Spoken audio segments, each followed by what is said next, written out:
Okay, welcome to week 9. So this week I will go through the midterms and fix the 2 questions. The one had to be spelled correctly. The other one had to be in the same order. I put them in. I'll go through, give credit for those. Don't stress.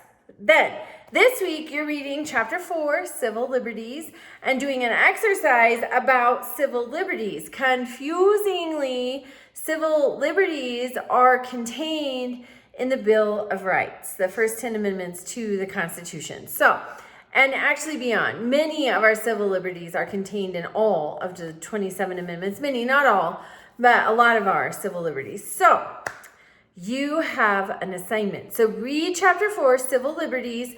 Then you're going to read the Constitution. You're going to answer some questions about the Constitution.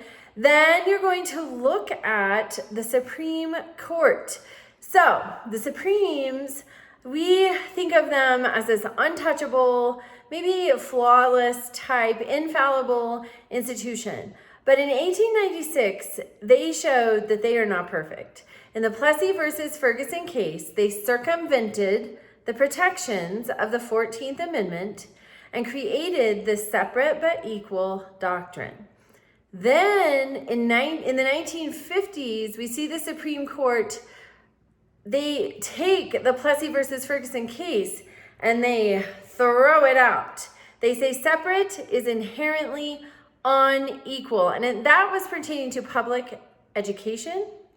But it's a huge moment in the civil rights movement in the 1950s that leads to the 1964 Civil Rights Act. So you are examining the Supreme Court.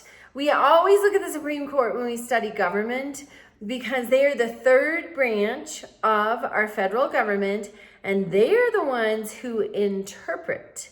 They are the ones who review. They're the ones who say, this is how it's going to be. This is how it's supposed to operate. So we have to look at the Supreme Court or we cannot possibly understand our government. So that's the week. Go through, answer all the questions, do the reading. It will benefit you. All right, and have a great week.